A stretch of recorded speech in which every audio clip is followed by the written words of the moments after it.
This past May, we went to Hangzhou and visited Lingyin Lingyin Monastery, Lingyin Temple, to get a sense of what religious practice in China today was like, Buddhist religious practice in particular. But Lingyin is a very interesting temple. It has a long history. And it's on a mountain in a set of religious sites. And I thought today we would ask Professor James Robson from Harvard University, the Department of East Asian Language and Civilizations, to tell us something about what we've been seeing and to give us insights from his own work about the situatedness, the place in which Chinese religion, and particularly Buddhism, unfolds. Now, he's actually written extensively about this, looking at mountains which were populated by many religious sites. And today we want to see what insights he can offer us about Lingyin in Hangzhou. Okay, so James, you've been to Lingyin, I take it? Yes. In fact, I went in the late 80s when it had just opened up again. Uh-huh. Yep. And has it grown today? Or simply been refurbished? Because it looks in many ways very modern. It has, yeah. One of the very interesting things about the Lingyin is that it has undergone a number of renovations over time, and so there's been some very large destruction that's happened there at times, burnings of wooden temples, but then it's always been revived, and today is probably the largest and wealthiest Buddhist monastery in all of China. Oh, really? Yeah. Wow. Most of the buildings were redone around 2002, if I remember, and had been and it was added to at that time. Oh, I see. How old is the temple? Well, the nice thing about the Lingyin is that it actually is like a small capsule which you can read Buddhist history through. So it was founded in the 4th century by a monk named Kuei, who established the center there. At least they traced their lineage there. And then it reached different peaks at certain times throughout Chinese history, particularly in the Song dynasty, then in the Yuan dynasty, and again in the modern period. It's flourishing in the contemporary China. We also noticed that people were actively engaged in burning incense, things like this. When we see that, should we consider these people Buddhist believers or Buddhists, or what's their relationship to Buddhism, to the temple? Why are they there? It's a good question. It's often confusing for people too, because people tend to think of Buddhist monasteries as set off from society, as a quiet place for monks just to practice meditation and contemplate Buddhist doctrines and things like that. But we now realize that even from the very beginning, these were social institutions that had connections with the outside world, indeed were dependent upon them, and people who come to visit those sites, you have religious practitioners inside, you have believers who will come, but I think even from the Song dynasty on, you also have these centers which are set up on mountains, beautiful places, aesthetically appealing with imagery and all kinds of grandiose architecture. So people have come there also as tourists or sightseeing. So tourism isn't just a modern invention in this case? Absolutely not. Normally, if you were to be walking in to the temple, right, you'd be passing through the hall of the 4 guardian kings? Yes. On your way in? Yeah, so the Lingyin is actually a very good example of traditional Song architecture related to Chan or Zen Buddhism. It's one of the best examples today even. And the structure is very precise, set up like an imperial residence. So in fact, there's a north-south axis, and as you enter into the main gate, which is either called the Shanmen, the mountain gate, or the Sanmen, the 3 gates, which has 3 openings. You come inside, and then you will go first through the Buddha Hall, and then there's a building behind it. Now, on that north-south axis, there are 5 main buildings. Some of those are newly constructed in order to match the older design. And then you'll have buildings to the west and to the east. The buildings to the west are traditionally places where visitors, the tourist, wouldn't go. That's the domain of the ordained practicing monks. That's in fact, even today, that's where the dormitories are for the monks. Yes, exactly. Right. So that would be where the ordained monks live, practice, and it's closed off. Very complicated, though. It's very much like a complex institution or corporation, even, with all kinds of jobs. So as we walk in, we have the Hall of the Guardian Kings, And then we have the courtyard. We see people burning incense, and then it rises up, and you climb up, and you have this massive Buddha hall. It's 33 meters tall. Yes. What's going on in there? That's where the main religious function of the monastery plays out. Today, people will visit it, but that's also the place where rituals are done. And you have a large image of Shakyamuni Buddha inside of that hall. And so that the nice thing about the Lingyin Si is also how it connects all the way back. Even though they claim a beginning in the 4th century, they make connections all the way back to India and Buddhism at the time of the Buddha himself. And in fact, one of the interesting features of the Lingyin monastery is this Fei Lai Feng, or the peak that came flying. The claim is that that site, and one of the inscriptions above the doorways for the hall has that inscription on it. The idea is that that is the vulture peak that the Buddha preached on that flew to China, and this is the location of it now. So it may have been far away to the west, but then it came to this central country to have its place, permanent existence. Yes, right. And then it flew, and then the Japanese will claim that it flew on to Japan. Oh, I see. So okay, they so it keeps moving around. Yes. So as we go up this mount, up the hillside, and we go to the main hall, and then above that we have another hall called, I think, the Zhangjing Lo. Yes. A library, right? Yes. This Storing Sutra building. What's that for? So they keep the entire Buddhist canon in there. You said Buddhist canon. Yes. What do you mean?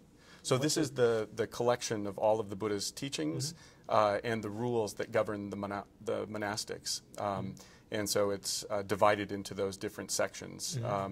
For the most part, laity would not open the pages of Buddhist text, but they might be devotees to a particular sutra or scripture within that body of text. We have, for example, right, I think, below the hall, there's an inscription of the Panimaramita, the Prajnaparamita Heart Sutra. Heart Sutra. Yes. Right? That would be something that people would know or would recite? Or yes, some people would, because it's the most commonly chanted text. And it's not very long. And it's very short, in fact, yeah. The Heart Sutra is one of the most philosophically deep texts related to a certain school of Chinese Buddhist philosophy that deals with basically telling us that we perceive the world in ways that are different than the ultimate reality of what that world is. And so they have a concept of emptiness, that things are empty of the qualities or the ideas we ascribe to them. But most people who chant that text really often have no idea what the content is. It's a pure, it becomes what we call a mantra or a powerful saying. And that actually is very important because many of the people who come to the Lingyin Si today are worshiping Buddhism less as a philosophical tradition and more for its apotropaic powers, for healing, for safe childbirth, very practical concerns. There's one more building which I saw there, which I wasn't sure what it was doing, and that was the Huayan, or the flower garland hall. Yes. Now, I've understood Huayan, flower garland, to be a sort of sect of Buddhism, but here was a hall named it. Could you tell us something about that? You know, it's a very, it's an anomaly in the Lingyin Si, actually, as one of the buildings that was added later in order to provide the symmetry to the new buildings. But it relates to the Flower Garland Sutra, the Huayan Jing. It does relate to that. Yes. Okay. And so, again, even though the Lingyin temple is primarily a Chan or a Zen temple, it actually is tied up with Buddhist temples weren't exclusive to one single tradition. In fact, the term Chan or Zen monastery was just a general term for a certain type of monastery, but it could include monks who specialized in other forms of Buddhism as well, and that's very common throughout its history. Well, as we walk out of the building, we go along a cliff into which have been carved all sorts of Buddha figures.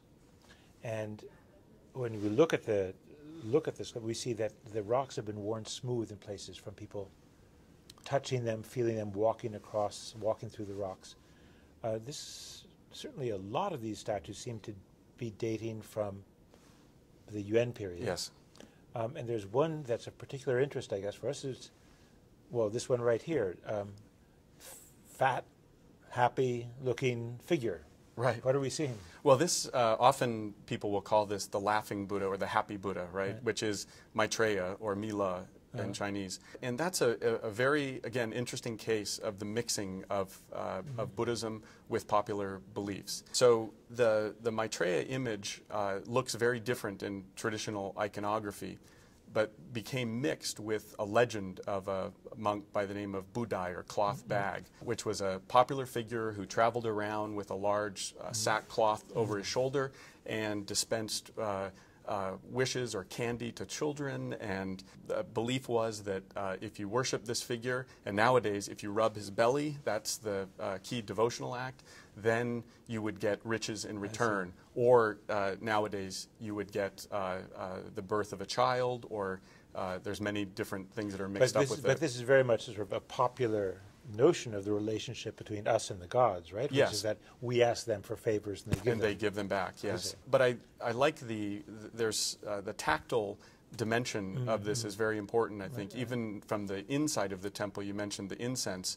A very common practice you see in temples all over China today is people standing around the incense burner and taking the smoke and then touching parts of their body, either a sore back or their head for headaches, or many different types of things. So that's, again, this conjoining of popular belief with Buddhism. But back to the statues, again, the Lingyin is like a microcosm of Buddhist history in China, because you mentioned the Yuan dynasty, and those images, many of those, at least 100 of the total number there were carved in the Yuan dynasty, and those show the mixing of Tibetan Buddhism into Chinese, into the Chinese world and representations there. So different deities that are brought in with a special school of Buddhism, which we refer to as esoteric Buddhism.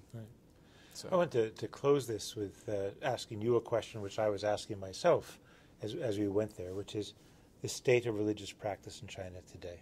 I went to China for the first time in 1985, and there were a couple religious sites that were open, very few people in them, tourism mainly really, but not popular, particularly foreign tourists sometimes. Very few monks, very few people engaged in religious activities. Well, for 60 years, 50 years, religious activity in China was suppressed. Did people largely fall away from it, or is this something that's going to be coming back, do you think? Or is this sort of that the religious history of religious activity in China really has receded in many ways and is not going to be recovering? Actually, I think just the opposite, in fact, that as you know, when you press something down, it can often come back with a vengeance. And I think there were short periods, clearly, where religion was on the decline and Buddhism was hit pretty hard. The interesting thing to connect it to the Lingyin is that it survived the hardest persecutions, and particularly a lot of the mass destruction that went on during the Cultural Revolution. Indeed, there were troops of students who were coming out of Hangzhou that were supposed to go and smash the images and of the Lingyin temple, but college students came and protected the route out there, and then Zhou Enlai stepped in and preserved it. So initially, you could make a case for preserving it as a cultural center, and in fact it became a place that was avoided a lot of that destruction. And it came back very quickly then. Once religion was eased up in the 80s and into the 90s, it was interesting. Some of the first places that sprang back as part of kind of tourism were religious sites. So the government had to make a decision what to do. And Deng Xiaoping actually said something very interesting. He said, well, let them come, but just treat them as tourists. So so what we see, in fact, is manifestations of a resurgence of Buddhism, of religious activity, after a period of suppression. but this wasn't the first period of suppression in Chinese history, was it? No.